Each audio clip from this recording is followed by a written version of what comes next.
ఇంతకుముందు బీహార్లో mining ban విధిస్తే ఇలానే మాఫియా రాజ్యం చెలరేగింది. అలానే మనం గనక ఫైర్ క్రాకర్స్ అఫీషియల్గా బ్యాన్ చేస్తే దాని వెనకాల కూడా చాలా పెద్ద మాఫియాలు బయలుదేరుతాయి అని చెప్పి ఆయన ఇండైరెక్ట్గా వ్యాఖ్యానించారనమాట. ఒక పక్క రైట్ టు లైవ్లీహుడ్, జీవనోపాధి కూడా చాలా ఇంపార్టెంట్. చాలామంది తమ జీవనోపాధి కోసం ఫైర్ క్రాకర్స్ ఇండస్ట్రీస్ మీద డిపెండ్ అయ్యారు. వాటిని తయారు చేయటమో వాటిని అమ్మటమో మనం చూస్తే శివకాశి తమిళనాడులో ఇది చాలా పాపులర్ అనమాట. So right to clean environment ఒక పక్క, రైట్ టు లైవ్లీహుడ్ ఒక పక్క.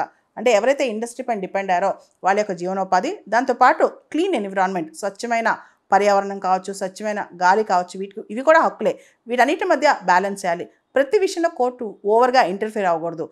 Extreme orders create extreme situations అనమాట. అంటే కోర్టు ప్రతి దానిలో ఎక్స్ట్రీమిటీస్కి పోతే ఎక్స్ట్రీమ్ సిచ్యువేషన్స్ ఎదురవుతాయని చెప్పి కూడా బిఆర్ గవాయ్ గారు వ్యాఖ్యానించారు. పూర్తి స్థాయిలో దేశమంతటా కంప్లీట్గా ఫైర్ క్రాకర్స్ బ్యాన్ చేయలేం. దానివల్ల అండర్ గ్రౌండ్ ట్రేడ్ పెరిగిపోద్ది, మాఫియాలు పెరిగిపోతాయి, అక్రమంగా ఫైర్ క్రాకర్స్ అమ్మకాలు పెరిగిపోతాయి. దానివల్ల లాభాలన్నీ కూడా ఇల్లీగల్ మాఫియా ట్రేడర్స్కి వెళ్ళిపోతాయి.